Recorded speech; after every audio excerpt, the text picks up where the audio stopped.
wanted to say a couple of words again just to let people know if you're not familiar with the Usuli Institute. We're a relatively new nonprofit. We started at the end of 2017 and have been giving halaqas, and we have a lot of information online. I think what's really exciting about what we do, it's quite different than I think other organizations, I hope. We're really trying to get people excited about the idea that Islam today needs to be relevant for your life and vibrant, aspirational, and be something different. Like, we're not afraid to challenge the status quo. And we'll talk about things here that a lot of people, I think, for whatever reason, are not interested in talking about in other spaces. And I'm really proud of that, because I think we have to be about truth in our tradition. And we have to be compelling to human beings, not just Muslims, and not just be about speaking to one another, but actually have something to offer other people. And one of the really exciting things that we've done recently, I think most people know now, is that we are doing weekly virtual Friday prayers. So we are, we started about, I think, 3 weeks ago, and this is a huge effort. I mean, it's a big deal to prepare a khutbah every Friday, and we do it out of conviction.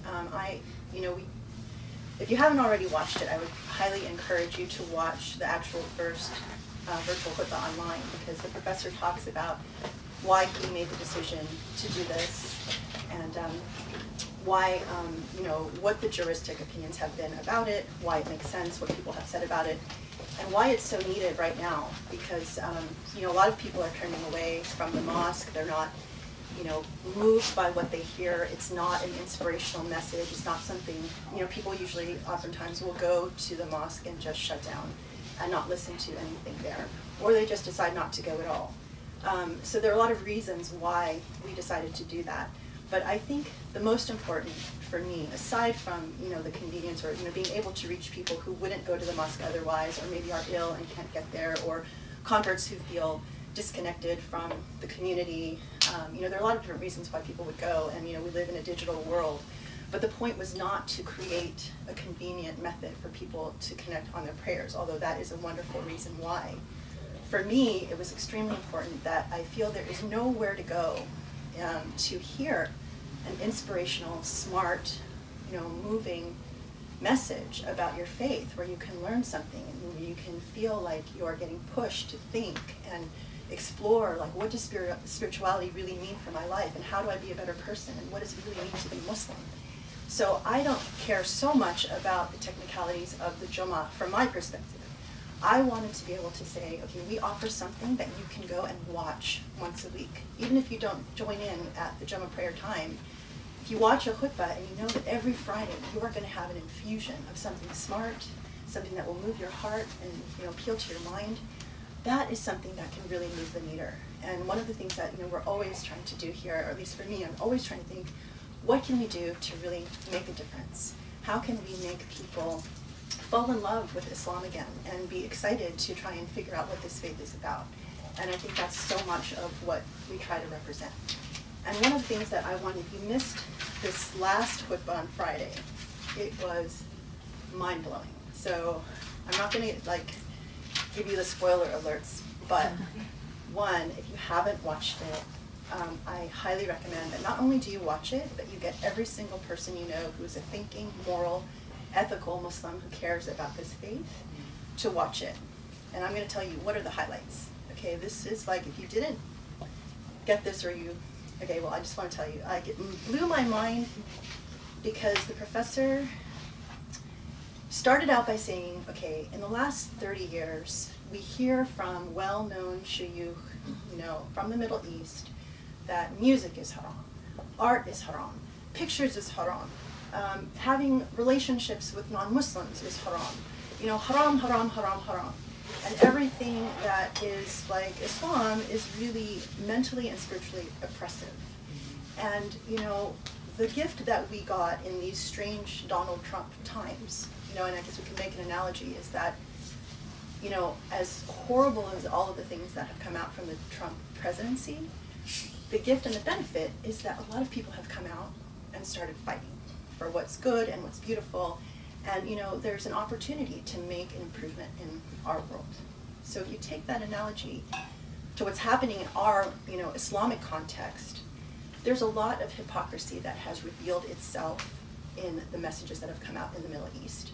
So those same shuyukh that were telling us this is, music is haram, art is haram, a woman's voice is haram, whatever, a woman's voice is haram, those same shuyukh have now welcomed and invited Mariah Carey to come to their country and hold a concert. This is like a woman who prides herself on showing her bosoms and how much she can show off of herself, short of being naked. And she's an amazing singer and all of that. But now she's welcomed in spaces where, a woman's voice was supposed to be aura. And, there are lots of and music is now no longer haram from those same shuyukh. And there's no evidence to support that. There's no, reference to fiqh or sharia or anything like that. But there are so many examples of the hypocrisy and, despotism that is coming from the Middle East. So the professor pointed that out, reminded us that our religion is a religion of fitra, which means intuition, native instinct, natural instinct, innateness. It's those things that are in us that God gives us, like an attraction towards goodness and justice and beauty and love and all of these things. And that those are the things that we can now rely on. In this khutbah, he said, because everything coming out of those lands is suspect and is corrupt, that we can basically throw it out. We can throw it out. And we here, Muslims in the West, in the United States, can go back to our religion of intuition and natural instinct and justice and beauty and reasonableness and, rely on that to guide us as original pioneers of this faith. That, this is a really exciting message because everything that you've ever heard that has made you cringe about being Muslim, everything that you're afraid to say defines you as Islam, or everything that you react to viscerally as this is ugly and this seems wrong, you can listen to that intuition. I mean, if you have a sheikh, the alternative is, of course, if you have a sheikh that you trust because that sheikh, embodies beauty and reasonableness and justice, then, by all means, you must follow those evidences. But if you, in your heart, hear something that is not right with you, that, doesn't make you feel that this is beautiful or reasonable or just, then you can say, you know what, thank you very much. I am going to, I'm going to go back and consult my own fitra, my own intuition. And that is, that's what's going to guide me. So we have tried to make that message clear in other ways. We've talked about things here. But to have, the professor actually come out and say that in a khutbah is transformative.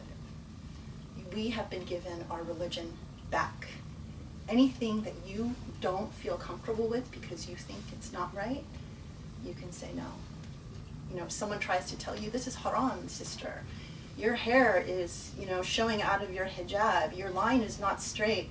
You can't have dogs in your house. You can't. This is haram, haram, haram. You now have been given license to say, no, this is not beautiful. This is not just, by my estimation. And we are here, it falls on us to define our religion anew.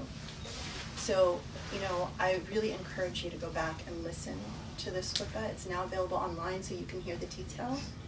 But that is the net of what I got, and that is a really powerful license and permission that all of us here have been granted. And with that comes responsibility, of course.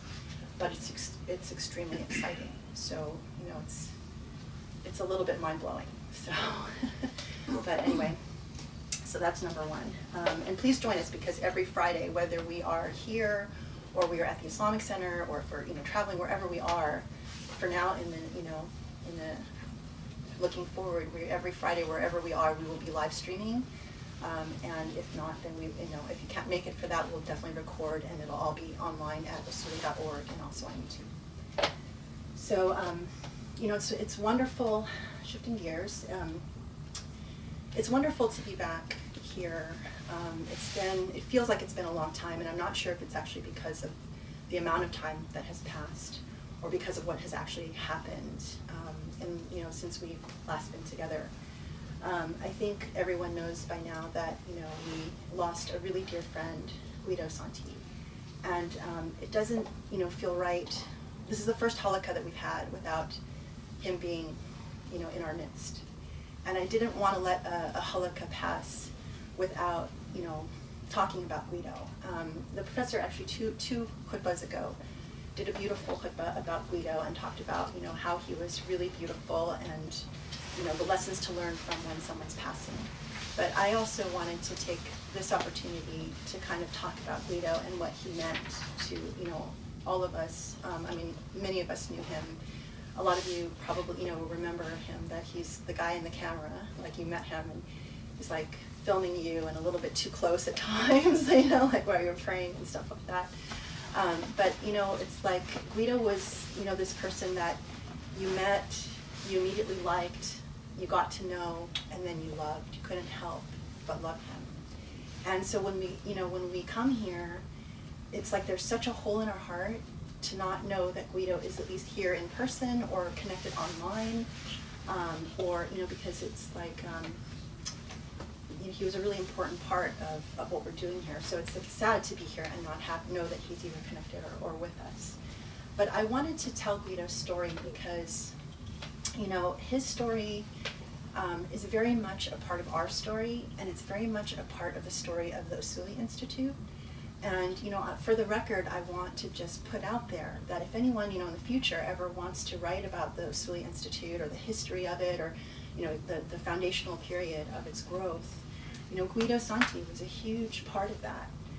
He, you know, saw, like, he was with us before the Usuli Institute even started and kind of saw it grow and recorded that and, you know, saw it over the year, you know, that we've been doing this. You know, he was just very much an integral part of that. And so, you know, it's hard. I mean, I think that the hardest thing for me is just dealing with kind of the permanence of, like, his absence. And, but I wanted to talk about, like, how did we come to know Guido and Tina, his wife? And, you know, it's a really interesting story. So back in May of 2017, we got an email, the professor did. I mean, I think a lot of you know, like, aside from being the partner for the professor at home and here at the Usuli Institute, I'm also like his right-hand person at the law school at UCLA. So I handle a lot of emails and media requests, and so whenever we get, you know, interview requests, and which we get a ton of, I'm usually the one that makes contact and kind of sets up, you know, recordings and all of that kind of thing. So Guido had sent a message and said that they wanted to introduce themselves, that he and Tina were, you know, independent husband-wife team of documentary filmmakers, and they were doing a documentary about a Muslim Marine. So it was a Muslim who was traveling the 50 states. This is after Trump's election, with a sign that said, "I'm a Muslim and I'm a Marine, ask me anything." And the point of it was to try and increase dialogue in America about Muslims and also shed some light on the whole idea of Islamophobia. And, you know, it says something that really beautiful about just who Tina and Guido were anyway, because they were so upset after the election of Trump, like so many people, and they were like, okay, we really want to do something, you know, to give back to the world and try and make a difference. And, you know, they are award-winning filmmakers. They have made a film called Monk with a Camera, and another one called Chris and Dawn Love Story, and these are like award-winning movies. You can find them on Netflix and watch them. And so they wanted to put their talent into helping Muslims because they recognized that there was a lot of hatred towards Muslims. But they knew absolutely zero about Islam and Islamophobia.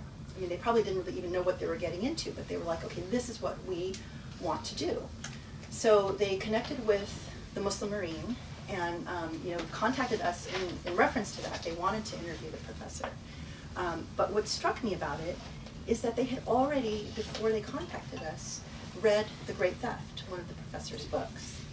And, you know, I've talked to so many different documentary filmmakers and journalists and TV hosts and whatever, And you start learning, like, you know, just the range of the people that you deal with, because some people are really into it. You know, they put a lot of time in and they research and all that. And then you have people who just come in and they just want to quote here or there. So you get, you know, a good sense of the range.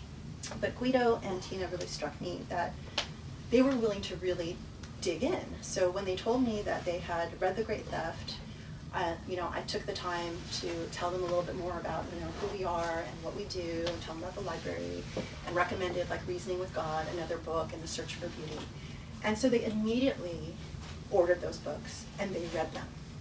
So before we even met, this was in May, and we met, you know, for filming in June, they had already read more than most Muslims read. Okay, I mean, it's really amazing. So that was an indication, and they were really nice, you know. And by the time they arrived, the things had not worked out with the Muslim Marine, which is very interesting. I always feel that there's a divine hand in everything, because they had to start their journey in understanding Islam by seeing a very cultural, like, version. Because as they got to know the Muslim Marine, and they followed them and took pictures and whatever, they noticed that when they had social gatherings, the women were separated from the men, and, you know, there were a lot of the, you know, just what you typically are accustomed to. That was their first introduction. So that was kind of, you know, probably curious for them. And they did a lot of reading, you know, from Islamophobes, you know, because there's a lot of stuff out there. If you are just trying to learn Islam and Islamophobia, you know, where do you go? You know, you go on the internet and you can get all kinds of stuff. So they came with their binders full of stuff. They really did not know how to make sense of any of it. And the documentary with the Muslim Marine had fallen through. So when they came and they met us, you know, we talked for a long time. They did a really long interview with the professor. They started to see that, oh my gosh, this is amazing, because this approach spoke to their heart. It was about beauty. It was about humanism. It was, you know, it had answers to, you know, how do you make sense of all of this Islamophobic, you know, craziness and whatever. And very soon as they got to know us, they decided that this is where they wanted to spend their time in building a documentary. And, you know, you have to understand, like, when you meet people and you are in this, and they wanted to, like, really make a commitment and know everything about us and see everything about our lives. And, you know, this is like a, you know, we were already kind of private people, and it's like, okay, you know, you're like, are you ready to open up the intimacies of your life, you know, to the world, and invite someone into your home and have them spend the night with you at your house and have them follow you around and, you know, have them ask you very intimate questions? Well, Tina and Guido, you know, as we got to know them, we started to realize that they're really beautiful people. You know, they were truth seekers, and they were looking for messages that resonated with their heart and that could allow Muslims to share their voice. And they learned that, okay, this is a really beautiful tradition, and this is an intellectual tradition. My God, look at this professor, and he's able to talk about everything under the sun with such nuance and such depth of knowledge. It was really intriguing for them, and they literally, like, we you know, spent hundreds of hours interviewing with them, and they became embedded in everything. Like, they would follow us to khutbahs and lectures, and, you know, they would spend the night at our house and, you know, film us doing dhikr, and, you know, come with us on road trips and stuff like that. So, you know, they became very quickly like our dear friends, because, you know, we were covering a lot of ground, and, you know, and trusting them. I mean, they made us trust them because they were beautiful, beautiful people. So, you know, it was, you know, it's amazing, because it's like, you know, you just, it's hard to open up without, you know, sorry, I'm like getting sad. But anyway, so, you know, one of my favorite memories, you know, Guido was like very curious and very open and very funny, and, you know, and we talked a lot about God and life, and, you know, spent late nights together. And one of my really favorite memories is this is a side story, when I married the professor, I changed my name twice. So once was to add a new last name, and then second was to add my Muslim name. So, and part of like why the professor thinks that I'm sort of insane is that when I added my Muslim name, I also added a name legally, Al-Khalidiyya, because I believe so strongly I believe so strongly in his approach, you know, and this was like, I'm an Al-Khalidi, I believe in the Khalidi school of thought. And he was like, oh my God, you're so crazy. So I told Tina and Guido this story, and they thought it was so funny, but they were so committed that they're like, we're Khalidis too. You're number 1, and we're 2 and 3. So now we have 3 Al-Khalidiyas. I'm 4. 4, okay, great. So anyway, but it was like, because they were so moved by, the message of humanity and beauty that they learned from the professor. So that was, another favorite story. And then just a couple of other really beautiful stories. We did a couple of road trips together, and our favorite, it was such a blessing because, when you do road trips with people you love, it's just fun, So we did a road trip, we got an SUV, and we crammed in to go up to the Bay Area to do, when the professor was giving a talk with Noam Chomsky. So we, all crammed in, Sharif, Nito, the professor and I, and Tina and Guido, and all of our camera stuff, and food, and all of this stuff, and, it was really fun. And so we were driving, and one of the things that we like to do when we road trip is we like to stop at the gas station and buy junk food. Like, it's like, okay, you travel, get candy, whatever you want. And Guido was like, oh my God, he was fascinated with this idea that you could just go and buy whatever junk food you wanted. And he was like, can I do that? And he would look at Tina and be like, can I do that? And Tina was like, what are you looking at me for? You're your own person. You can get whatever you want. But like it was like being like a kid in a candy store, and so I was so happy to buy him chips and ice cream and, whatever he wanted. So that was, just like the joy of that. And then we drove a couple more hours and it was time for dinner, and we don't really care about food, so we're like, okay, we don't want to stop at a restaurant, let's just grab something. So we'll just stop at In-N-Out and we'll get something. And again, the eyes, he's like, oh, really? We can get In-N-Out? He looked at Tina again, he's like, can we really get In-N-Out? She's like, why are you asking me? Why are you looking at me? You're your own person, get whatever you want. And it's like, it was just so pure and so beautiful and so joyful. It's like, that's the kind of joy that a lot of people need diamonds, and gold and money for.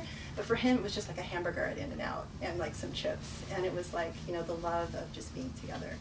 So it was really beautiful. And then the other thing is just that, we got used to sort of the quirks about Guido because he was always behind his camera. And he got so much freedom and so much pleasure from just kind of like filming everything. And so it would always be like, okay, if we were doing something, he'd be like, wait, okay, you're buying a manuscript. If it arrives, can you just hold it and wait so I can bring my camera and film the professor's reaction when he opens it? So we became very sensitized to like, okay, if we're doing something, we just have to make sure that Guido is around and has the opportunity to film it if he wants to. But anyway, so there are just so many endearing stories, and so it's hard to like see things and remember. But I wanted to tell the story too because, it's like, it's hard when you hear that someone you love is just all of a sudden not there. And, for example, Nito, was very close to Guido and Tina, and especially Guido. Guido would come and he would be like, I love Nito, and he would love filming Nito playing video games and things like that. He just loved Nito. And Sharif too, he loved all of us. And so, it was a really hard night when, so I wanted to say, just, I wanted to tell Nito, like, what happened, because, it's one thing, like, okay, Guido died. And for, like, a couple of days, he was just in a funk. And, you're 13, you don't really know how to process it. So I said, okay, let's sit down. I want to tell you what happened. And for me, it's like, it's important to have that kind of closure. So this was 2 Mondays ago. And this is what's so strange. It has not even been 2 weeks, but it feels like it's been 2 years. But so the professor was teaching class, and I was waiting for him to come back, and Tina had texted me that day and said, oh, let's set up a couple more filming days. And you haven't seen us in the flesh, but we're with you every day because you're on our screen and we're working on editing this documentary. So we feel like we're always with you. And so I was just talking to her, and we were catching up and everything, and then the professor came back, and we got off the phone, like, okay, great, we'll see you in a couple weeks for filming. So we got ready to leave the law school, and we were driving home, and then Tina called again. And I'm like, oh, Tina, hi, are you okay? And she said, no, I just got a call from the school, and they found Guido unresponsive in the hallway. And they did CPR, and they couldn't, they had to like call 911 and send him to the hospital, and they're not telling me anything. I don't know what's going on. And she was in an Uber on the way to the hospital, so we said, okay, we're gonna come meet you. So we drove to the hospital. He was, he was a professor of cinema at College of the Canyons. So, he was teaching. This was literally the first day back in class. And he had 3 classes that day. He had taught his first 2, he had one evening class. Tina had just talked to him at lunchtime, and he was happy and fine. He was going to go get Starbucks, and he was going to get lunch at Whole Foods. So we met her. You know, we went to the hospital, and she arrived a couple minutes before we did. So she had gone in, and the professor and I, you know, we were just praying, and we got to the emergency room, and then they let us go in. And they had just told Tina at that moment that he had passed away right as we were walking in. So we just hugged each other, and we just cried, and we like, you know, and then they said, do you want to see him? And so we said yes, and they took us to the room, and we saw Guido. And, you know, he was on the bed, and we sat with him, and we cried, and, you know, it was just so surreal, and it was really hard because it was so sudden and so unexpected. So we stayed with her for a few hours and just, you know, tried to kind of make sense of everything. So it was, you know, a really hard time, and I was trying to tell Mito all of this, a sense of like knowing that it's not just, you know, he's gone and that's it. And tried to take the opportunity also to tell him, you know, how do we think about these things? You know, like, how do we deal with these things? I mean, this is like really been surprising for me personally because, you know, I oftentimes fear like, what's going to happen when my parents pass away? What if my husband passes away? What if my kids pass away before I do? You know, you always think about the people that are close to you family-wise, but you don't necessarily think about your friends. You know, you always assume that they'll be there. And, you know, and so it was shocking because, you know, you don't really realize how much you love someone until they're gone. And it's hard to know, like, how to deal with it, especially when it's so sudden. So, you know, I tried to tell Mito and also Tina too, because, you know, we've been trying to be there for her and trying to support her and just to say, you know, these things that, you know, we don't ever really know why God puts us through these difficult tests. But, you know, we have to, you know, trust that God knows what's best. We may never understand it, you know, but we have to trust that there was a reason as Muslims. And secondly, that oftentimes these really difficult tests are opportunities for us to draw closer to God. Because a lot of times, you know, the only thing that really can comfort me is like to think about God and my purpose and why I'm here and understanding and being reminded, okay, this life is short. You know, you have a potential to fulfill, you have things to do, you don't know when your time is up. But if you are a Muslim and you believe in a loving, beautiful God that wants what's best for you, you have to know that you have to trust it to God, that whatever the situation is, even if it's hard, that some way either there's an opportunity for you to learn something, to grow, to strengthen, to achieve something, maybe even just a reminder that you have to get things done before your time is up. And, you know, and that hopefully, if all goes well, and you stay close to God, that when this short life is over, that you will be with people that you love again, because, you know, you believe that you want to be surrounded by those that you love, and you want to make sure that you draw close to God so you can love them.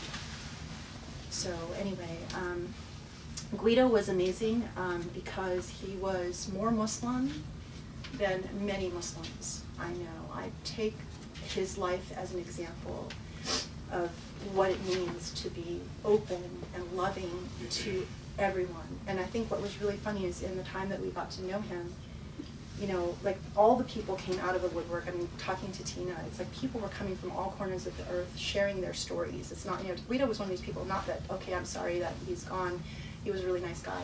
No, people had like detailed stories of funny things that they did together, weird ways that, you know, I mean, it's just like memorable things and things that always made people grow, because he was one of those people that engaged you with your life and honored you and made you feel loved and respected. Here, he was instrumental in my development. You know, I'm here talking in front of a group of people every time at the beginning of the Halaqa, and he was like my biggest fan. You know, and he would just encourage me and tell me how great I was, even if that's not true. He made me feel like what I was doing was great and that I should keep doing it. And even like when he would always like comment on my Facebook posts, which always made me feel good. Like anytime I put up something, he was like, yes, or quote, you know, it's just little things. So, but you know, the stories that came out, he was really close with a shaman and an atheist and a rabbi and a, I always forget, a Swami and a Muslim and gays, because like, you know, with all the people that he worked with, you know, all of these people came out with stories, people who've known him since film school and people who've known him, you know, it was just like unbelievable. And I know some of the people here have had dinner with him and just feel like their life has been changed forever.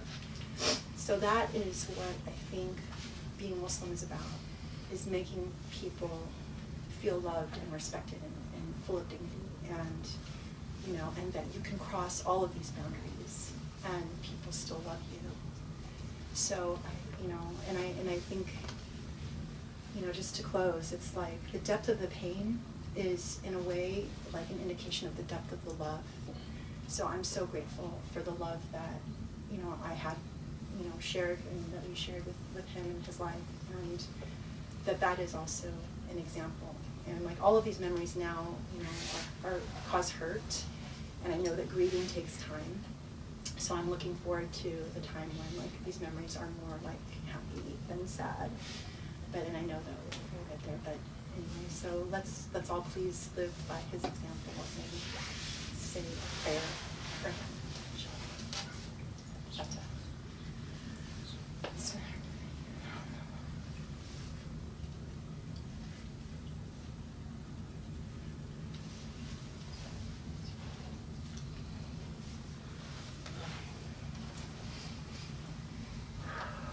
Thank you.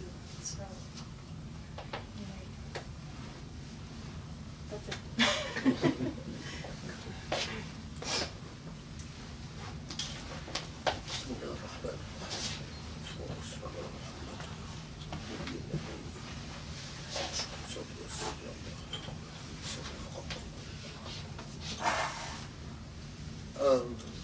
First, I want to thank you all for being here. As a reminder, something I've noted before repeatedly, Grace and I never coordinate what we're going to talk about, and we actually don't even discuss what we're gonna. I never know what she's going to talk about beforehand. Alhamdulillah, she has her own fan base.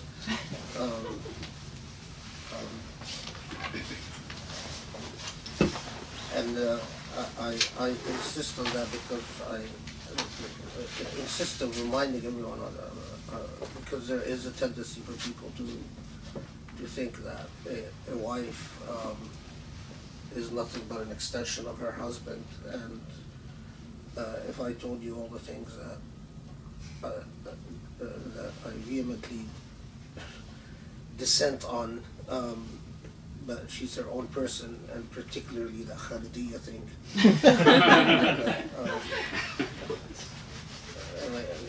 Yeah, she's insane. Alhamdulillah.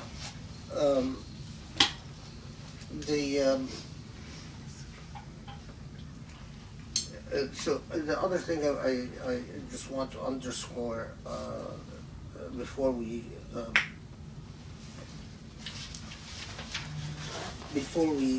get to Surah Al-Adiyat, which is chapter 100 of the Qur'an,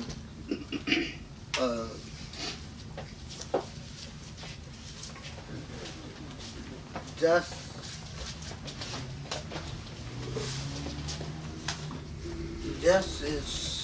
is life, as much as life is death. It's inseparable and one. And Allah, in every death, sends us a powerful reminder of the value of our lives, and the fact that when the chapter closes, it closes, and your accountability,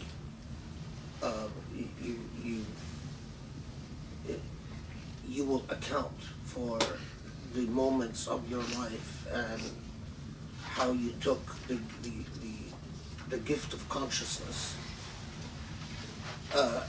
and what you did with the gift of consciousness. One of these windows of opportunity, and again, I thank you all for being here. I think that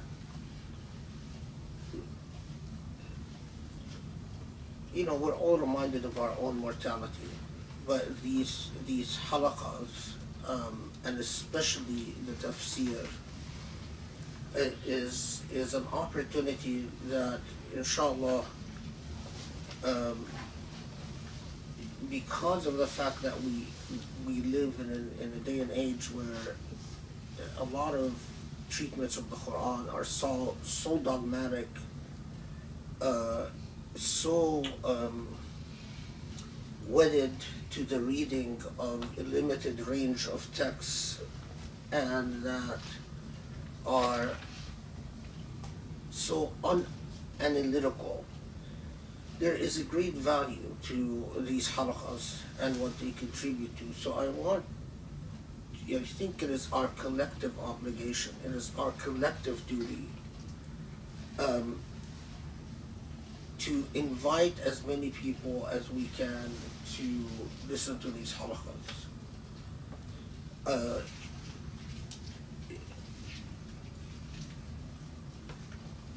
Knowledge can transform, but look at the way we as Muslims, our relationship to the word, and often the way the people relate to the word, whether the word can transform their consciousness and can transform their sense of normativity, defines whether the people will matter historically or not. And words have lost their value for modern Muslims. Words have become quite cheap, and so that's why we talk a lot and achieve very little. But what we've consistently emphasized in these halaqas is the transformative potential of every surah that we deal with. And I want to encourage you not to get into the habit of saying, okay, well, we've dealt with the surah, now I understand what the different meanings, different layers of meaning are, and move on. Do not go from one surah to another without reflecting upon the full ways that it could transform your being. Go back to the previous tafsir. If you haven't heard, if you're not up to date, make sure you are up to date, because knowledge of the Qur'an is cumulative. It is not like a buffet where you can, stroll around, pick a little bit, and ignore the rest.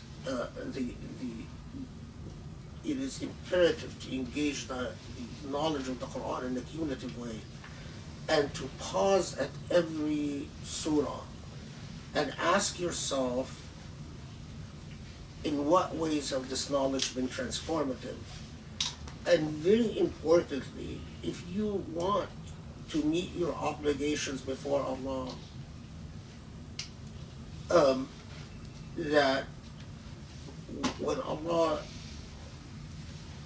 emphasizes that we, as a collective obligation, we pursue al-adl wal-ihsan, justice and goodness, that is a challenge to do so collectively. And to do so collectively, you have to be advocates for the Islamic message and for Islamic knowledge.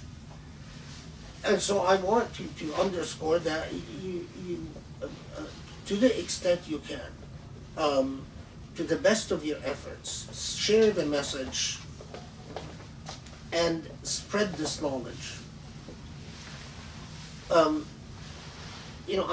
known a lot of people in my life that have passed away, and many of them, they and I believed, we thought that I would go first and that they would bury me, including Guido. I mean, we've actually talked about, I asked him and Tina to help take care of my family when I pass away, and that has repeated itself in life. But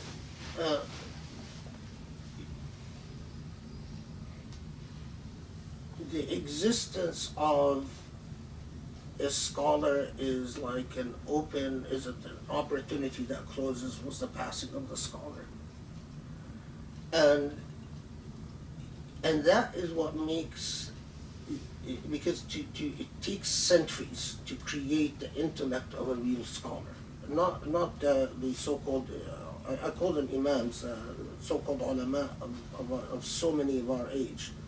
For a true alim engages the entire epistemology of his day and age, not just the traditional knowledge, but the rational sciences as well. A true alim is fully anchored in the epistemological challenges of his day and age. And if we had many of these people in the Islamic world would not be in the predicament it is in right now.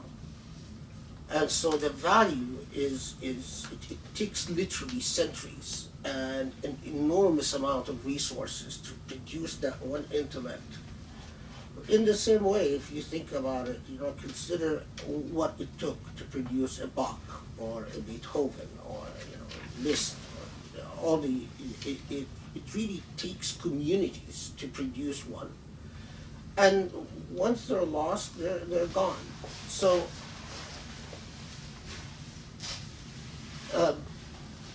we live in a day and age in which the ulama of the Qur'an, those who actually can relate the Qur'an to our day and age, to our historical moment, are not just rare, but even when they do exist, many of them are trapped in authoritarian and despotic governments and end up finding themselves thrown in prison. That's in reality. When I think of the number of our ulama that are in prison in Saudi, or in prison in Egypt, or in prison in the Emirat, or that perished in Yemen, I had several people that I knew that were truly, or that have very limited reach because they exist in very limited resources. Our obligation as Muslims in the West, as people who have relative freedom and have a relative amount of resources, is great. And we have to live up to that challenge, because Allah will hold us accountable in the hereafter. It is not a simple matter.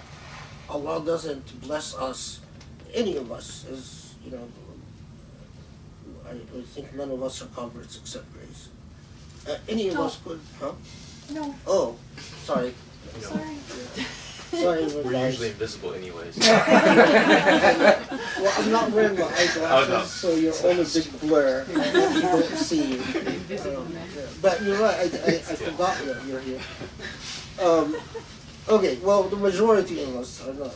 And the point is that for those who are not converts, it could have very easily Allah willed that our fate would have been prison or poverty or complete marginalization, like the vast majority of the people of our populations. I mean, it is the reason we as Muslims are in the predicament we're in, is that the value of the human being is not there. And so many human beings are just completely wasted, with all the talent and all the intellect and all the beauty, all the breath of Allah that is in them. Nevertheless, are swept away like as if they're immaterial garbage. And that's the nature of despotic societies. That's the nature of totalitarian societies. The only value that a human being gets are the human beings who are anchored in power, and those who don't have power, at the top of the pyramid, the top of the hierarchy of power, become expendable.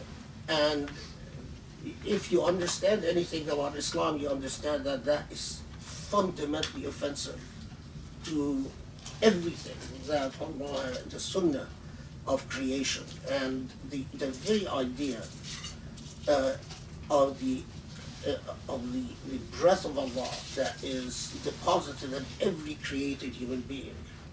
The expendability of people.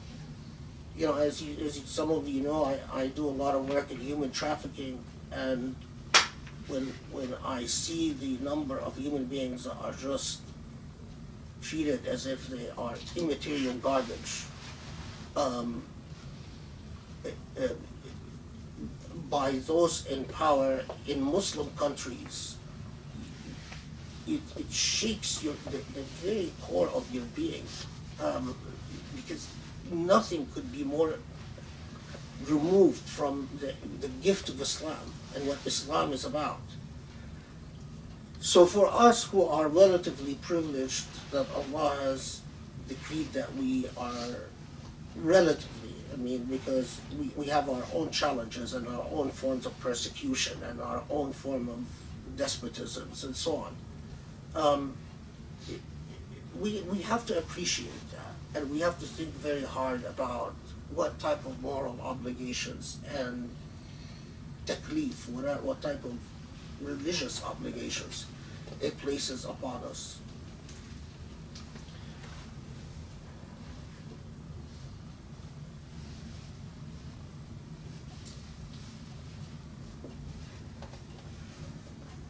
There is a great ajr, there is a great reward from Allah. The more you share, you invite people to knowledge, and the more you share knowledge, it is a form of jihad. And we can talk about that some other time, because during the tafsir, actually, there are occasions in other parts of the Qur'an where we talk about that. But reflect on that. The pursuit of knowledge is the most pristine, and the sharing of knowledge. And when you attend the Halaqa, you are engaged in truly a subliminal and a form of jihad that is blessed at so many levels. One quick note before we get to tafsir. If you haven't heard the khutbah that Grace was talking about, please do hear it. But one thing I didn't mention on the khutbah, I actually read it yesterday. Apparently now for 30 years, celebrating Valentine was tashabbuh bil-kuffar and bid'ah, haram. It was and any Muslim that celebrated, and I remember several in the past, in the 90s, I remember several situations, and I remember a khutbah in a mosque, actually it was a mosque in Connecticut, where the khatib, who was very much influenced by the same scholars, or so-called scholars, went off about tashabbuh bil kuffar, imitating the kuffar, and how the bid'ah and the Valentine and those who participate in Valentine are eating a piece of hellfire, and that they are cursing their families, they're cursing themselves. And so I mean, the entire khutbah was about that.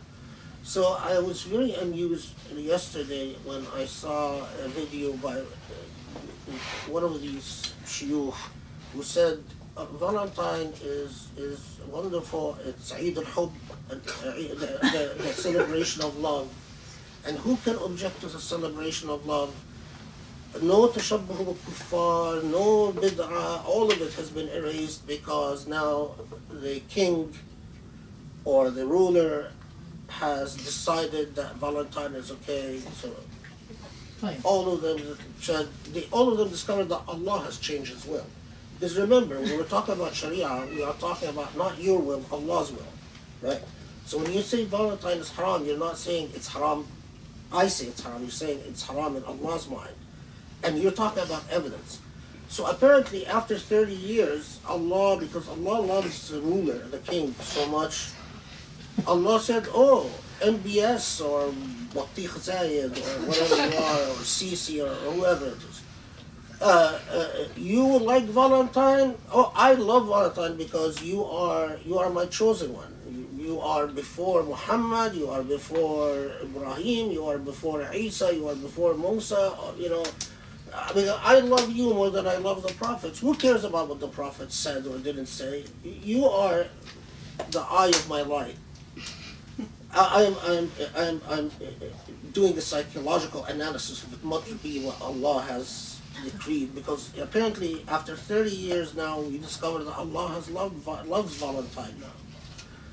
So that was a taste of the khutbah that I talked about. But it is a message. I see this as a message from Allah, because I can't tell you, for 30 years I have been fighting this battle and been demonized and been blacklisted, been outcasted, and he is westernized, he is liberal, he is progressive. These people who want to change Islam to appease the West. And I remember this issue of Valentine because I personally don't celebrate Valentine. We don't celebrate Valentine. I never given Grace anything on Valentine. Not even chocolate? No, not even chocolate. I consider Valentine I think I'm makruh, and I think it's makruh because it's commercialized, because it commercializes love. Not because it's tashabbuh kuffar, and commercialization of love is cheapening of love, and that's why it's makruh in my eyes. But anyway, just because I didn't say it's haram, I can't tell you the number of insults or some numbers of the number of times I've been yelled at. One time in a mosque in Austin, a guy threw a shoe at me, you know. I've been banned from somewhere, and subhanAllah, after 30 years, now, what we discovered that, no, after all, you know, and it's all, this is the nature of the hypocrisy of despotism. It's not because there's a critical re-engagement with the text. It's not even apologizing to those that you've insulted and demonized all these years. It is simply because one man desires it to be so. That is the nature of despotism. That's the nature of autocracy. And that's why autocracy is offensive to the very notion of Allah. A divine being cannot share the space with an autocrat, because an autocrat cannot share space with Allah. If we understand our faith, we would understand how deeply offensive the idea of authoritarianism and despotism and autocracy is to the very fabric of belief, to the very fabric of Iman. And for us in the West, it gives us license to say, you know what, all of you shuyukh that come from autocratic governments, thank you but no thank you.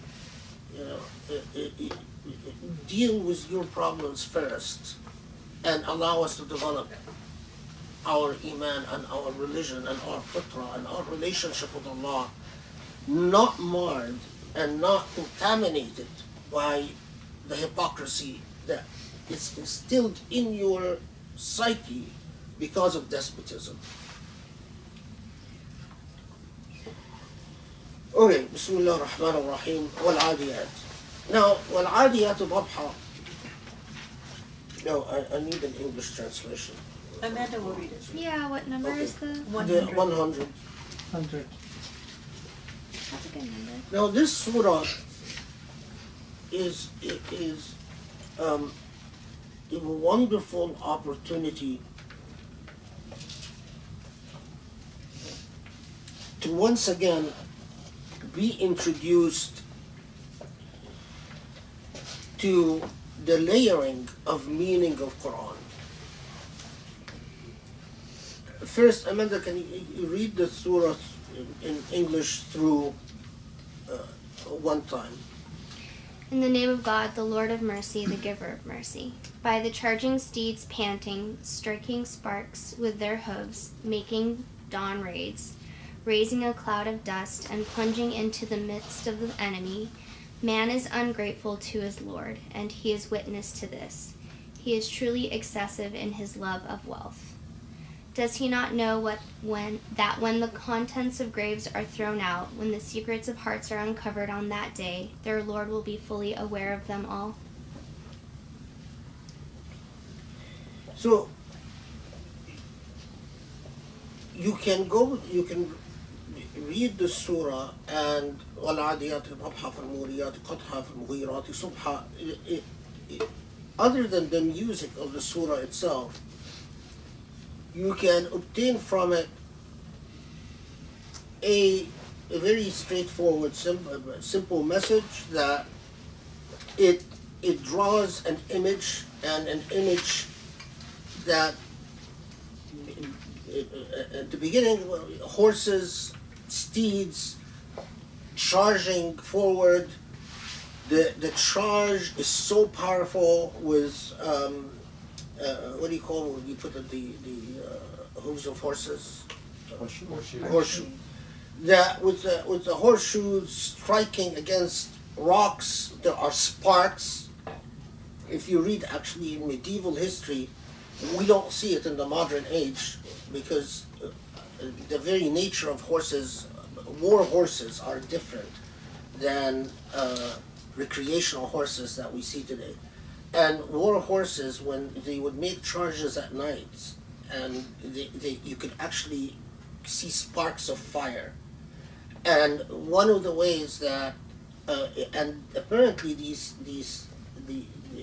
people in the medieval age, they would be so sensitized to this that if they, by seeing the sparks of fire, they can know the topography of the land upon which the enemy is charging forward. They can estimate the number of the enemy. They can also estimate how heavy the equipment that the enemy is carrying, and they can also get a sense of how prepared or how well armed the enemy is. So if you read in medieval history, it's very, very fascinating stuff. So the imagery, it seems to be quite straightforward. Horses are charging, and they charge by night, but the charge is so powerful that by the break of dawn, they have broken through the enemy lines, فَوَسَطْنَ بِهِ جَمْعًا, which means that they have broken through. Now they're present in the midst of their enemies, and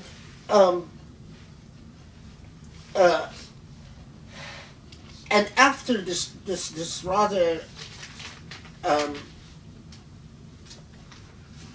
static imagery,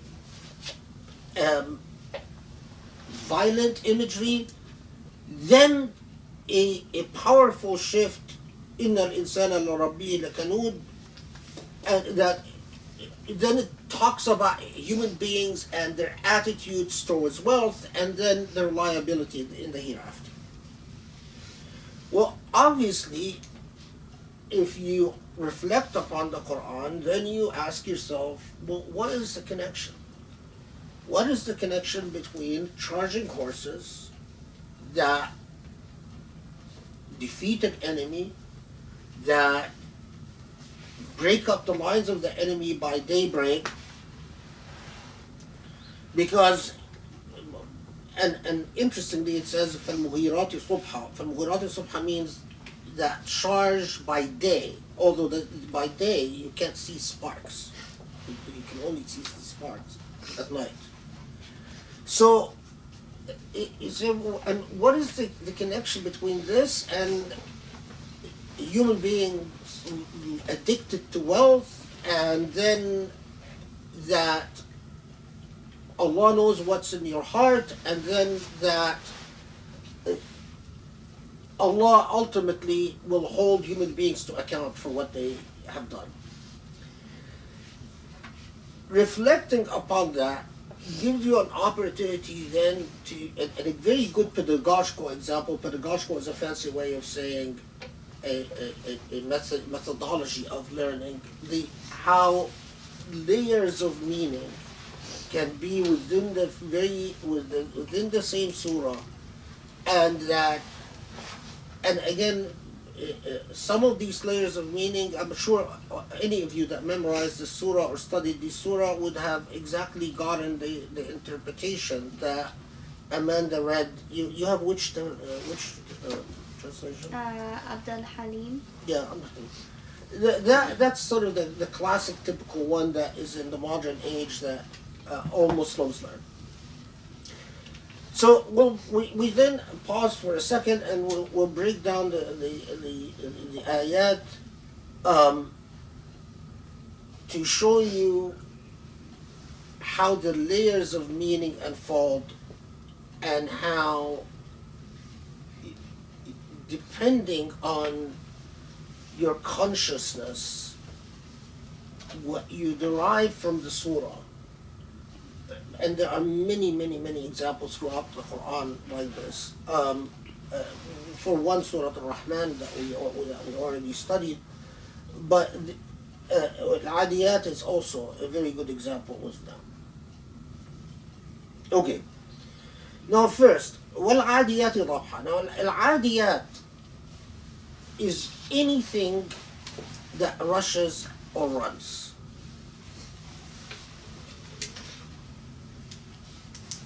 Anything that rushes and runs and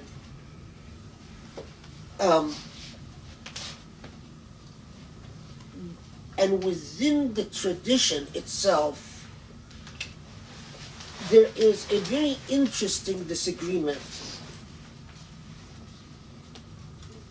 One of the very important figures in Quranic commentary, one of the companions of the Prophet ﷺ, Ibn Abbas, there's a narrative about Ibn Abbas and Imam Ali ibn Abi Talib, the Prophet's cousin, radiallahu anhu, that I'm sure all of you are familiar with. That Ibn Abbas, according to this report, that Ibn Abbas was asked about the meaning of وَالْعَادِيَاتِ ضَبْحًا. Actually, I'm going to help to read you just a little piece of it. So, anyway, Ibn Abbas was asked about the meaning of Al-Adiyat Dhabha. What is this surah talking about? So Ibn Abbas said it is talking about horses running, and the meaning that you find in the translation, that horses running. So according to this narrative, Imam Ali hears about this and sends someone to bring Ibn Abbas to me, have him come see me. So Ibn Abbas comes to see Ali ibn Abi Talib, and Ali ibn Abi Talib tells Ibn Abbas, I heard that you told people Al-Adiyat Dhabha refers to horses running. And Ibn Abbas says yes. Ali ibn Abi Talib says, Atufti bima la ta'lam. How could you tell people what you don't know? Why does Ibn Abbas say that? Why does Ali say that? Then Ali explains, this verse does not refer to horses because it was a Meccan surah, and in Mecca, this is before permission was given to wage warfare. There were no battles in Mecca. And even in the Battle of Badr, this is Ali explaining, not me. Even in the Battle of Badr, we only had 2 horses. Only 2 companions rode horses. And there were no Adiyat Tabbah and no Muriyat Taqdah. There are none of that. Ali tells Ibn Abbas what this surah is talking about is Ibil. Now, Ibil are camels. The camels don't run at night and spark with their hooves, right? Now, Ali says, well, that's because what it's referring to is the movement of people, the adu, during Hajj. I am sure the vast majority of modern Muslims never heard that. That Al-Adiyat Dabha refers to the Hajij rushing to Mina from Muzdalifah, and that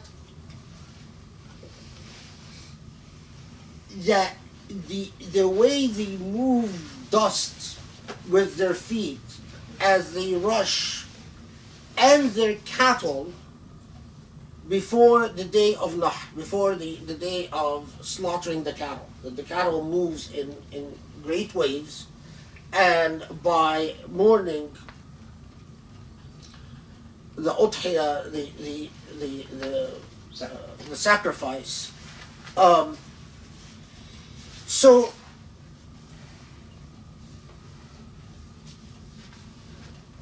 typically, and here I just brought Tafsir al-Mawardi to illustrate the point, that Ibn Abbas called إنها الخيل في الجهاد, that the tafsir of Ibn Abbas وأنس والحسن, that والعاديات ضبحا refers to horses in battle, but Ali radiallahu anhu وابن مسعود وصفية بنت عبد المطلب قالت إنها الإبل في الحج, that it is cattle or camels during Hajj.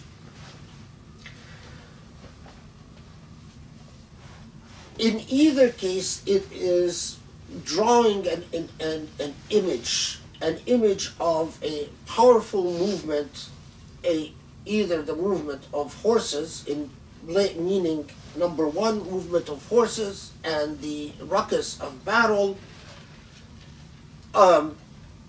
until a point of victory. There is even a narrative, and it's tells you how rich our tradition is. There is even a narrative that Surah Al-Adiyat was not a Meccan surah, was a Medinian surah. Now, in style, it sounds like a Meccan surah. However, according to a tradition, that Banu Kanana was a famous tribe in Arabia. That Banu Kanana had gathered 12,000 fighters, and that they vowed to attack Medina and slaughter the Prophet Muhammad and his followers. And upon hearing this, the Muslims and the Prophet organized 4,000 fighters under the leadership of Imam Ali. Now note here, it is Imam Ali who's related to be the actual leader of that expedition, and that the 4,000 fighters go off to meet the 12,000 fighters, but no news comes back about what happened. Eventually, the Prophet ﷺ starts getting worried, because he sends out scouts, and the scouts say there's a period of time where no information is coming back, that the Muslims start worrying that the 4,000 fighters, Muslim fighters, were slaughtered. At that point, according to that report, this surah is revealed, وَالْعَادِيَاتِ ضَبْحًا فَالْمُورِيَاتِ قَدْحًا, effectively informing the Prophet indirectly that the Muslims charged and won the battle, and that Banu Kanana has been defeated. Now it's an interesting report, right? Because then reflect on this surah for a second. So it's describing the charge of horses, spending sparks. Now another thing, when it says Amanda,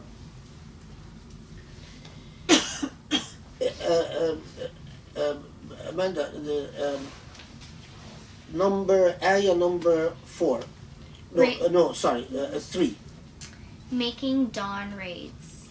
Okay, which is okay, and read the one after that. Raising a cloud of dust. Okay, فأثرنا به نقعا, he translates it in others. So Muriyati Qatha is the hoofs sparking fire. And Mughirati Subha making a dawn raid. فَأَثَرْنَ بِهِ نَقْعًا, raising dust during the battle, and that from this revelation, the Prophet ﷺ gets the message that his forces have been victorious in battles, and then the Muslims rejoice, and eventually Ali comes back, and in fact they have won the battle. And so in this narrative, in this narration, what is the surah saying? And reflect on it for a second. The surah becomes historically contingent, historically contextualized, that it is informing Muslims of the victory, that it is effectively or indirectly saying that the victory, that this victory is a gift from Allah, but the nature of human beings is to be ungrateful. Lakanud means ungrateful. And that why is it that people are ungrateful is that they quickly forget the blessings of God and start relating to God in terms of what good comes to them or what evil befalls them. If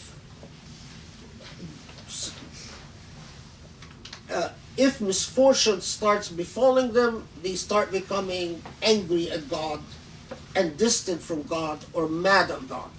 And we actually, in the modern age, we hear that much more than in the time of the revelation of this surah. When people are afflicted with hardship, you quite often hear say, I'm mad at God. And the lakanud is a very powerful expression of that dynamic. So at that level of meaning, if this narration is true, if it's in fact historical, then that's the normative gist of the surah. There is a problem though, is that most scholars said that that narration about the revelation of Surah Al-Adiyat at the battle with Banu Kunana is historically unreliable. Everyone following me? Mm-hmm.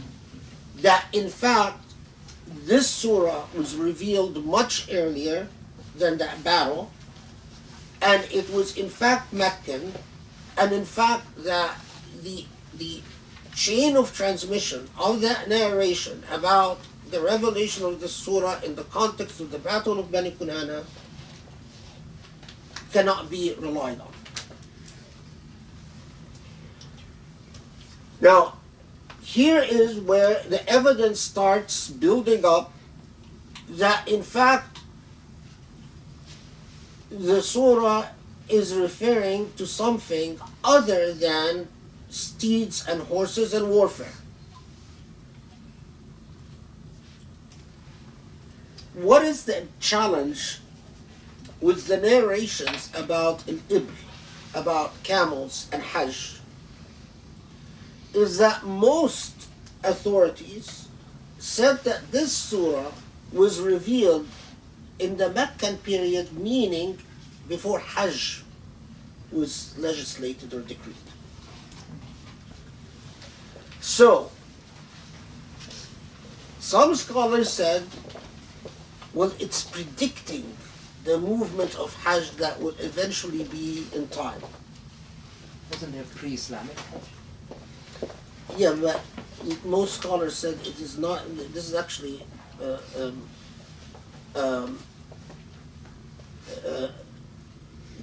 there's a interesting lakanud, where it says in al-Lisan al-Rabbihi lakanud. Among the famous figures in pre-Islam was a fellow called Al-Khaled. Al-Khaled was famous for his stinginess, and that when there would be Hajj, the pre-Islamic Hajj, the movements of Hajj, he would not light a fire where people can see the fire. Why? Because he didn't want anyone to come ask him for food or anything. So he would always put off his fires or hide his fires when he cooks. So he became an example in pre-Islamic Arabia for stinginess. And some said when the surah says inna al-insana la rabbihi lakanud, it is the expression lakanud is referring to Khaled, this man who's extremely stingy. However, most scholars said it is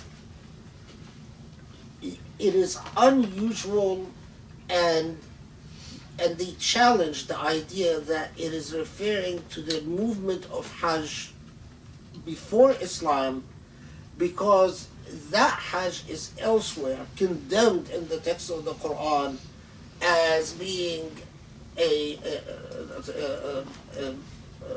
whistling and clapping.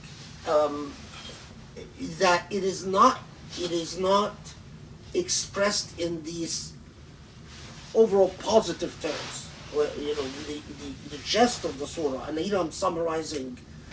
So most rejected the idea that it is referring to Hajj before Islam.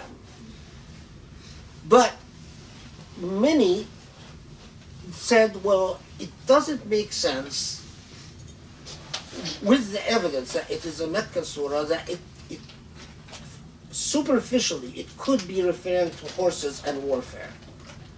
And might, for some people, they might be satisfied with that. It's telling them that there will be a time when God's victory comes, but when that time comes and God gives victory to Muslims in warfare, and this is, predicting the future. Remember that many of you will be qanud. Many of you will facilitate in your relationship with Allah back and forth. You feel close to Allah during victory and then drift away from Allah when you're given challenges and tests and difficulties in life. Second tier said, no, it's a stretch to insert the idea of warfare in وَالْعَادِيَاتِ ضَبْحًا. And in fact, it is referring to the victory of the day when إِذَا جَاءَ نَصْرُ اللَّهِ وَالْفَتْحُ, the time when there will be flocks of Hajj, people moving from Muzdalifah and Mina, and that in such numbers, lighting fire at night, that it will be a true victory of Islam in the sense the Fath al-Akbar. Islam will become firmly established and the Kaaba will be reclaimed to Muslims. But then the nature of human beings will come back, where the same thing, that they will find it difficult to remain grateful to Allah, because the nature of human beings is that إِنَّهُ لَحُبُّ الْخَيْرِ لَشَدِيدٌ, that they gravitate towards the idea, when God gives me, I'm happy. When God tests me, challenges me, I get mad at God, and I don't know if I believe anymore. Now, the third that, again, I always emphasize how modern Muslims lose so much because they don't know their tradition. The third tier, and it's probably the most important tier. A whole host of Mufassirun said, well, there is a ma'na majazi, and disagreed with people like Qurtubi and others that said that إذا وجد المعنى الحقيقي فلا يلجأ إلى المعنى المجازي. They disagreed that you have to accept the literal meaning rather than the figurative meaning.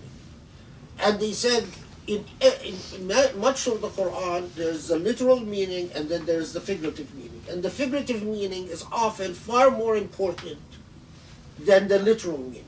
So that begs the question of what is the figurative meaning? And here, just because it's, for those of you, or particularly those of you who know Arabic, just because it's so, we are so alienated from our tradition that, I've been doing this for a very long time now, and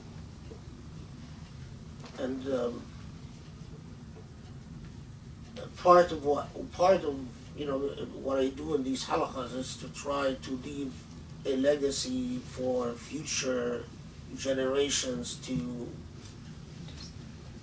understand and to reclaim. And so a lot of times I'm doing things just for the sake of the record. And that's why I sometimes just read things in the text, because I know that you can't tell you the number of times that you find modern Muslims act as if you're inventing the stuff, although all they have to do is just read a book. So that third tier said, إنها الألسنة إذا ظهرت بها الحجج وأقيمت بها الدلائل وأوضح بها الحق وفضح بها الباطل. Okay, so now that's the Arabic.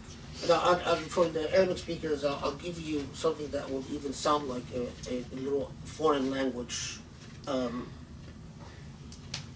just to give you a taste of how much our tradition. Okay, so I'll comment in English, with my apologies to you, but I just want to give, again, for the record, that I said.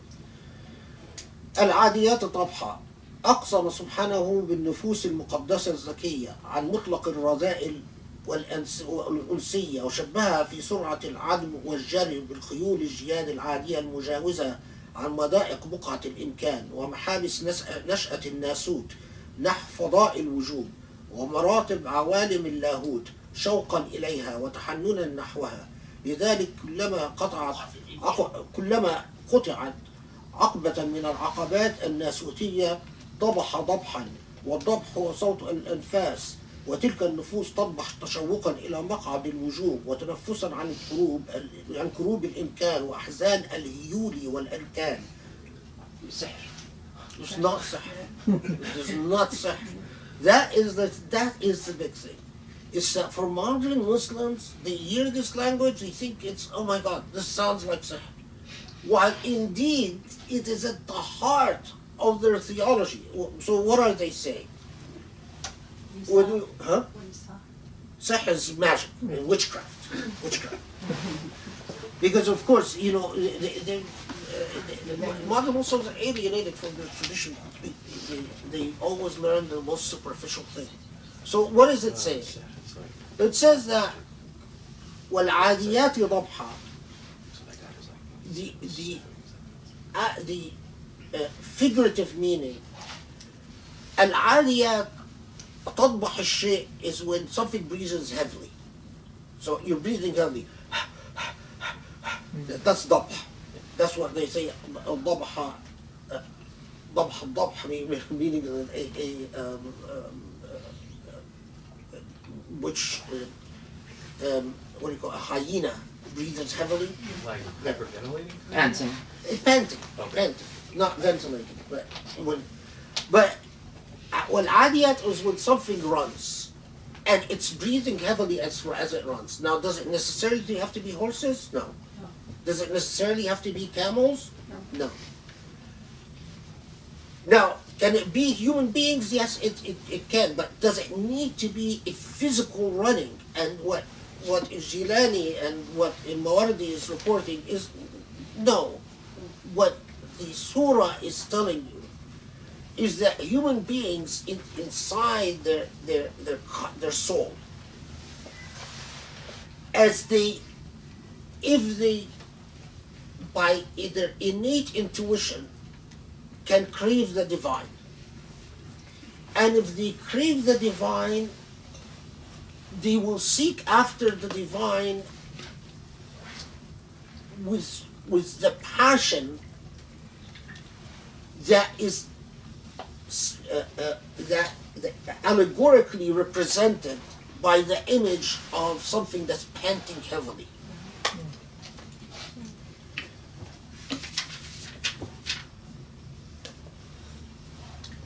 فالموريات قدحا. Now, Why would someone say that that's sihr? That, no, that's because That's- The language. that's the language. because Oh, I'm yeah. gonna say like what? Okay. Because black magic uses words like Huli and expressions like that, and modern Muslims don't know what these words mean. So if you come to a modern Muslim and say is Huli an Arabic word? By the way, hologram. The word hologram comes from Huli. It's an Arabic word. It's an anglicized word. But modern Muslims think that hologram is an English word. That it's a Latin word. It's like chemistry and and a lot of scientific words that came from Arabic and came from Muslims. Okay, so والعاديات ضبحا that we talked about. فالموريات قدحا.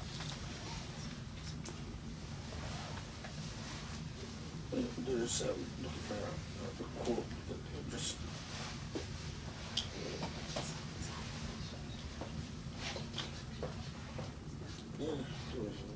I had prepared it last night, and then of course because it's electronic, I can't find it. These things don't like me, and I really don't like them either. It was a bad idea too. فالموريات قدحا.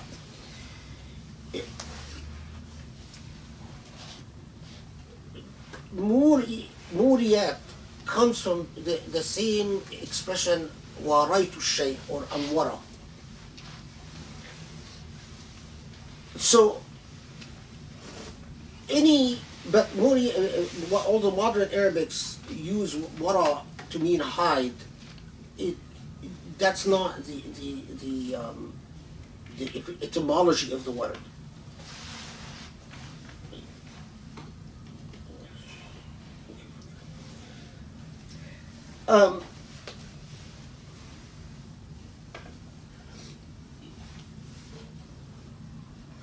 Anything that is stoked and made to move vibrantly. So if we were still using Arabic in science, if you heat something and the cells start moving vigorously, you will say Muriya wa qadiha. Qadh is when something strikes into something. Something beats into something. Not necessarily horses, not necessarily even fire, but an energetic movement that results in clashes. In our modern language, we can say an energetic movement that results in a dialectical process. Look at the bid'ah, astaghfirullah. But in my reflections on this, I say, now, note here, and listen, Mawardi was writing in the 4th century Hijrah, so, you're talking about the 10th AD, not modern by any sense, but he comments on al-Muriyat Qatha. This is where I say that it exemplifies the movement of tongues as it struggles with evidence and logic. الألسنة إذا ظهرت بها الحجج. So the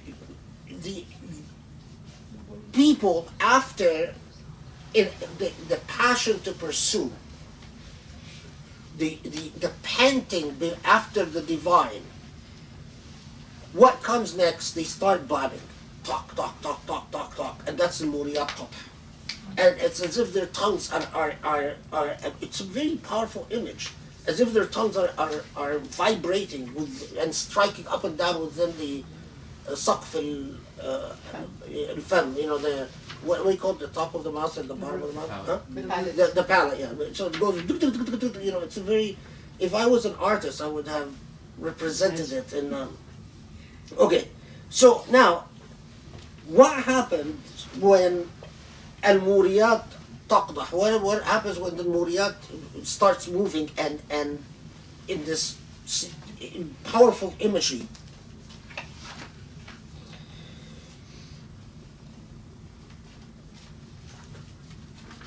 فالمغيرات صبحا. Now here, let me just give you Jilani comments on this. المغيرات صبحا, he says, هي النفوس التي تغير في المبادرة والمسابقة نحو عالم اللاهوت وتجتهد وتسعى أن تصل إليها قبل كل واحدة من النفوس المبادرة إياها والساعية نحوها. So, فالمغيرات صبحا here in this third tier of meaning says that it is not about horses and it is not about cattle raiding in the morning as Amanda's translation says, but it is about enlightenment. And mughirat comes from anything that makes a rift, an opening, أغار الشيء, you change it, but you change it in a dramatic fashion.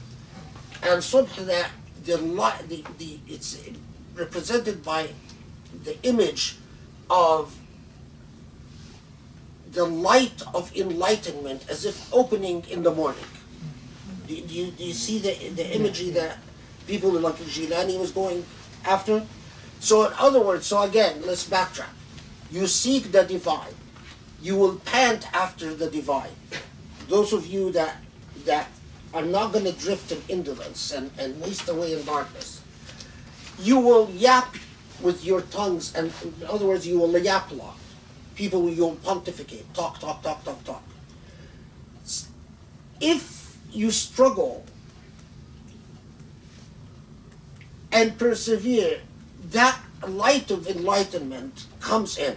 And this is what Jilani is referring to. And again, I always emphasize this, I'm not saying that this is the exclusive meaning of the surah, but this is a third and a deeper meaning of the surah.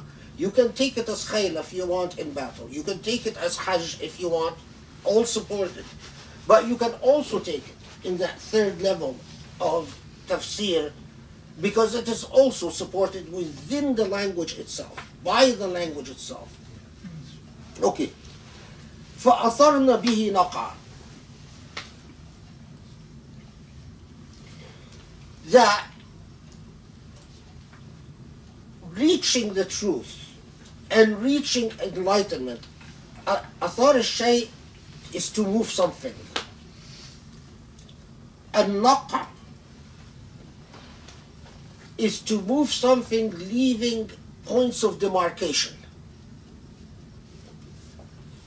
So if you move something lightly without changing its nature, that's not naq'.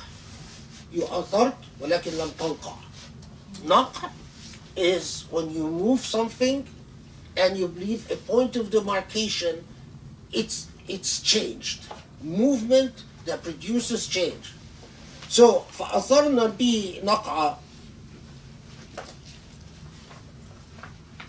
that the very nature of consciousness and reality, and yes, our ancestors did talk a lot about consciousness, far more than modern Muslims did, because our predecessors, our ancestors were far smarter than modern Muslims.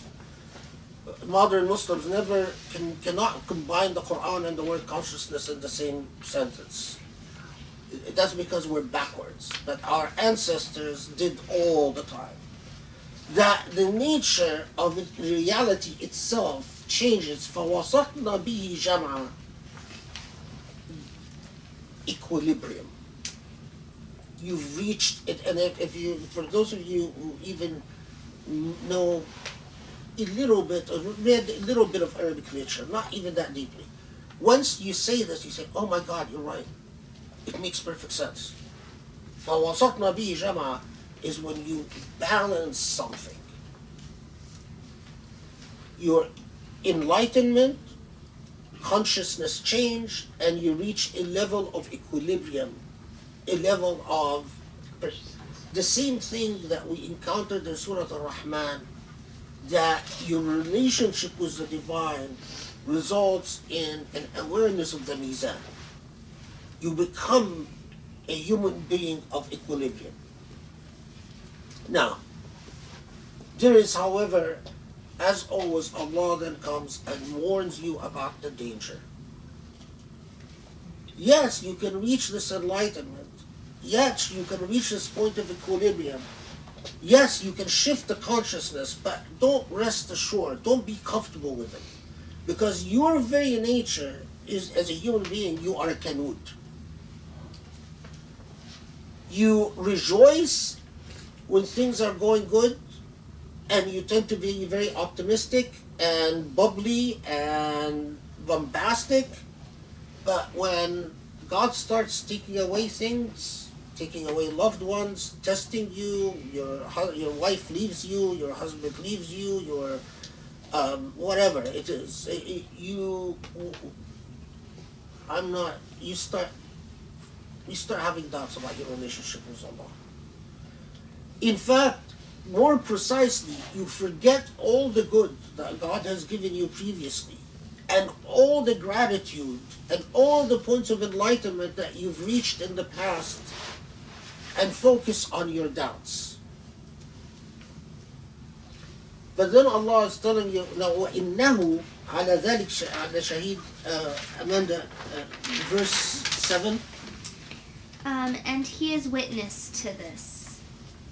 So verse 6 is, man is ungrateful to his Lord, and he is witness. Now, this. إِنَّهُ, the إِنَّهُ عَائِدٌ عَلَى مَنْ? Is it human beings? Is it that he refers to humans, or that he refers to Allah? It's a very interesting debate.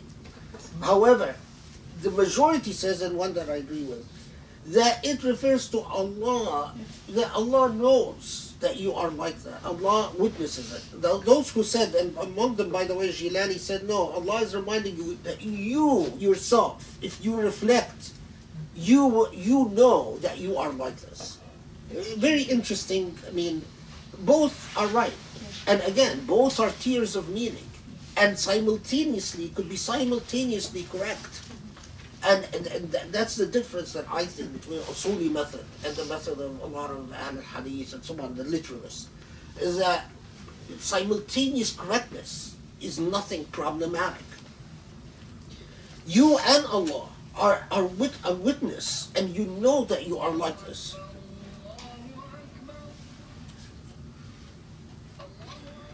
Now, وَإِنَّهُ لَحُبُّ الْخَيْرِ لَشَدِيدٌ. So, whether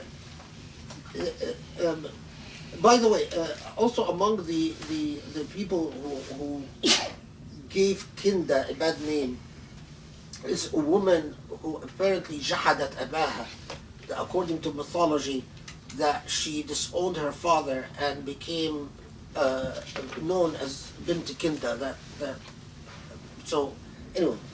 So what is the soft belly of human beings that even if they pant after the divine and they reach enlightenment and they become aware of a level of balance, they could easily go astray again, is that they're addicted to being الحب الخير الشديد is at the superficial, at the tier 1 meaning is that they will love wealth. But at other tiers of meaning is that they're addicted to material wellness, good health,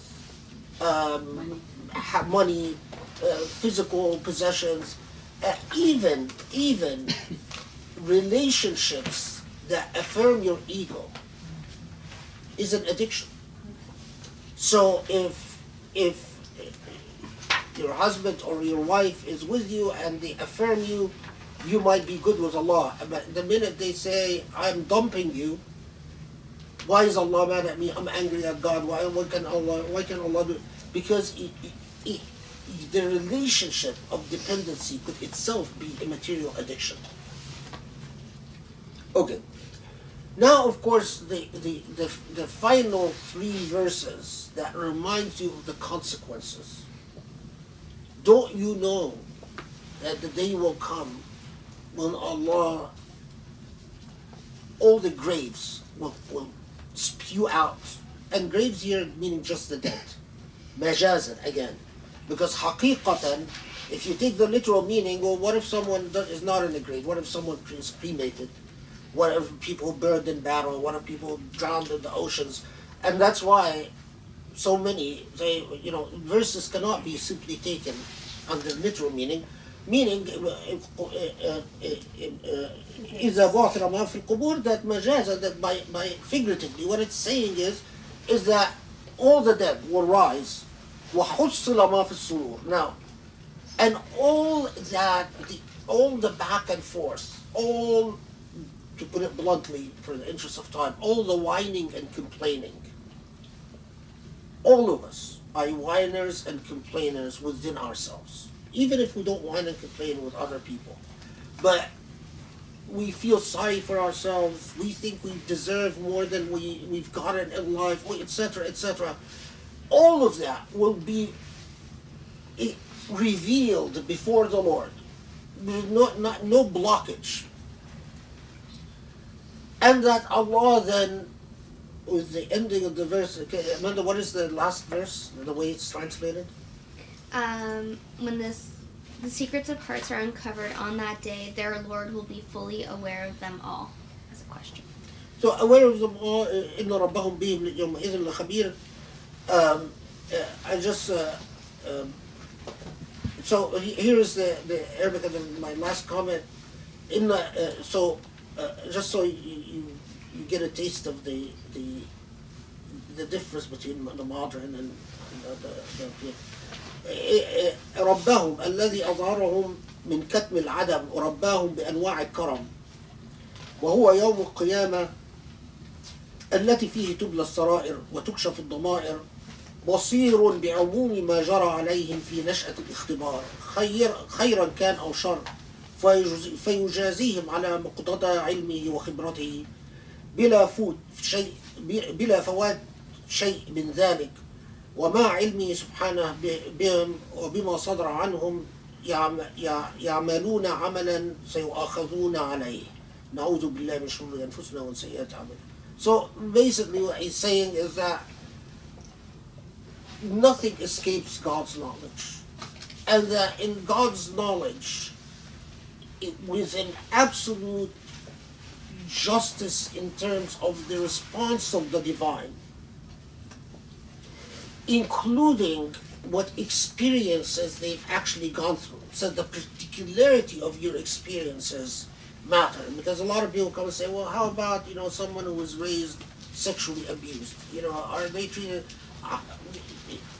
Allah knows, and the nature of the divine justice is that it is not one yardstick to all, but it is a personalized yardstick that results in a universal result, and that is justice. And that is simply Surah Al-Adiyat. Okay? No, don't count. Should we pray Maghrib and then do question and answer? Yeah. Okay.